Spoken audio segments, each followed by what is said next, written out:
The Navy's top priority, its new nuclear-powered Columbia-class submarine, has been struck by the pandemic.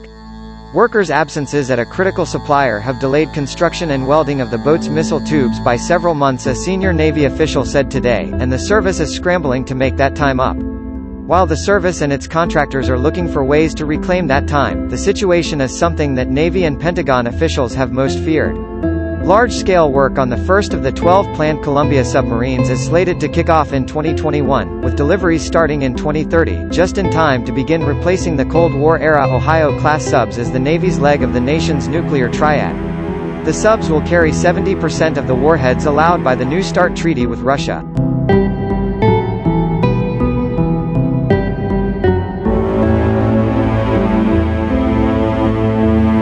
Head of the Columbia program, Rear Admiral Scott Pappano, said during a video conference sponsored by the Advanced Nuclear Weapons Alliance today that the work experienced a hiccup earlier this year when less than 30% of workers at UK-based Babcock Marine showed up for work during the height of the pandemic outbreak, leading to setbacks in the work schedule. There was an interruption in our ability to do work, Pappano said, calling the delay of several months a worst-case scenario that would stick if no actions were taken to speed up work going forward. We're analyzing the plan right now, he added. Prioritizing what tubes go where and then coming up with mid-term and long-term recovery plans to go deal with that. Pappano said the Navy and industry may hire more workers and bring in more vendors to buy that time back.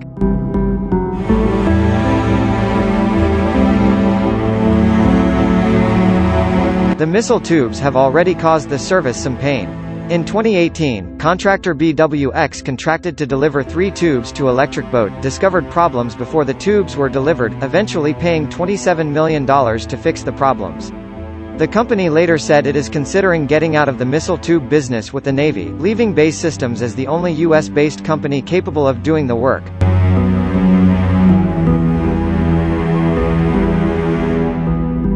The Navy is walking a tightrope on its Virginia and Columbia programs, and any slip on one program will affect the other. The two share the same missile tube design, which will also be fitted onto the UK's forthcoming Dreadnought class of submarines. One of the biggest risks to Columbia is if Virginia gets out of its cadence, James Ziertz, the Navy's acquisition chief, told reporters late last year. Once the Columbia subs begin rolling out of Electric Boat's shipyard, the Navy will have to produce 1 Columbia and 2 Virginias per year, a pace of submarine building the service has not seen in decades.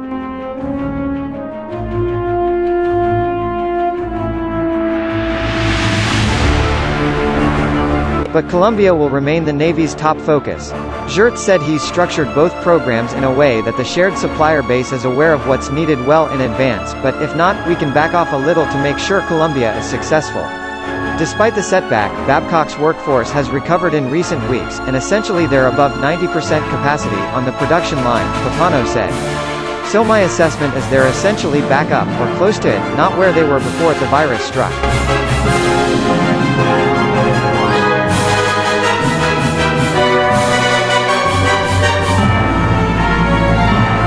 The Pentagon intends to create a program of record for a new nuclear-armed submarine-launched cruise missile in its next budget request, with the goal of deploying the weapon in 7 to 10 years, according to a senior defense official.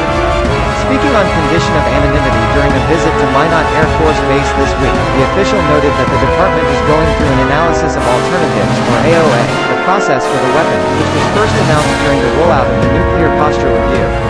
We requested $5 million in FY20, which Congress gave us. There's nothing in the 21 budget because we'll just continue to use the $5 million to do the AOA, the official explained. But in FY22, I hope that you'll see a budget request that will begin the program of record for the sea-launched cruise missile. You put these on submarines, the Russians won't know where they are, the official added. They'll hate it. They'll absolutely hate it.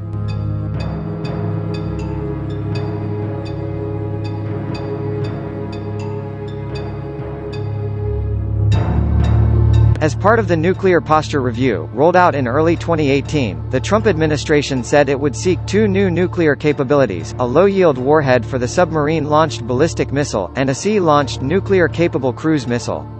The first goal is complete, with the warhead, known as the W-76-2, deployed for the first time in late 2019.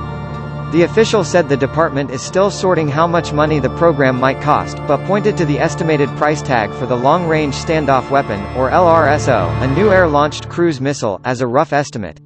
That weapon is projected to cost the Defense Department about $8 billion to $9 billion and a similar amount for the National Nuclear Security Administration, which is charged with developing the warhead, the official said.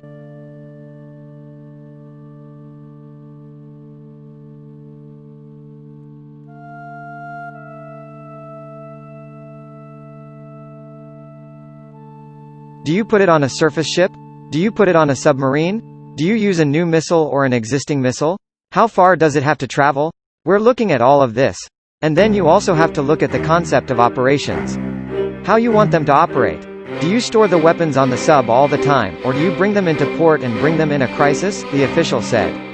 Strategically, adding the cruise missile would allow the nuclear-armed Navy to go from 12 ships to 20 or 30, which would be huge in changing the strategic calculus for China and Russia, the official noted.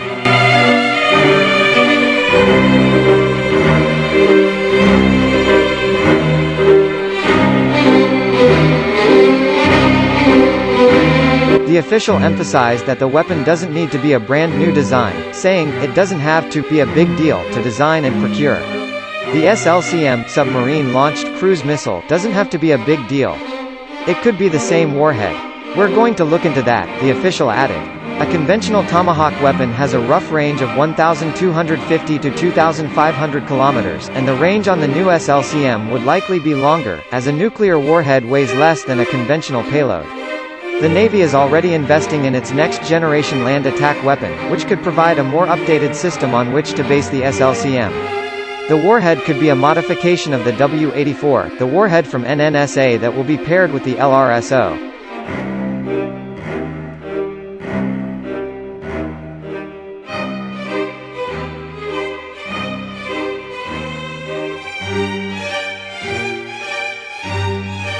Critics of the idea argue that another nuclear weapon adds little to the arsenal while eating into a naval budget that is already under strain. A new SLCM would be a costly hedge on a hedge, said Kingston Reef of the Arms Control Association.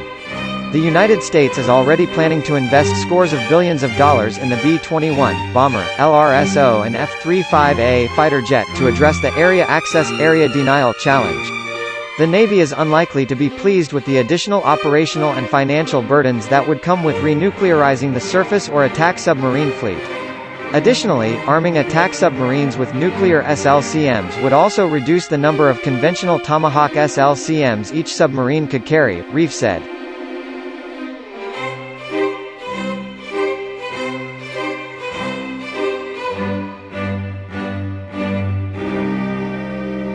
Regardless of the details for the weapon, the official expects the Pentagon is 7 to 10 years away from deploying the new SLCM, and that's if Congress backs the plan.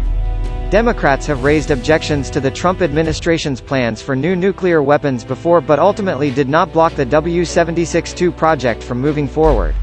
I don't know if Congress is going to make a big deal about it or not because there's really no money involved in fiscal 2021, the official said.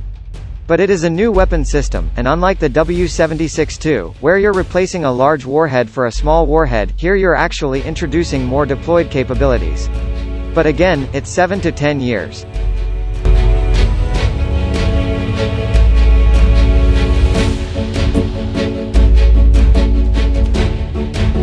When the Nuclear Posture Review was rolled out, officials emphasized that the SLCM could be used as a bargaining chip in arms control negotiations with Russia. Despite a number of arms control agreements being on the ropes, the office this week again argued that the SLCM could give us some leverage to bring Russia back to the arms control table.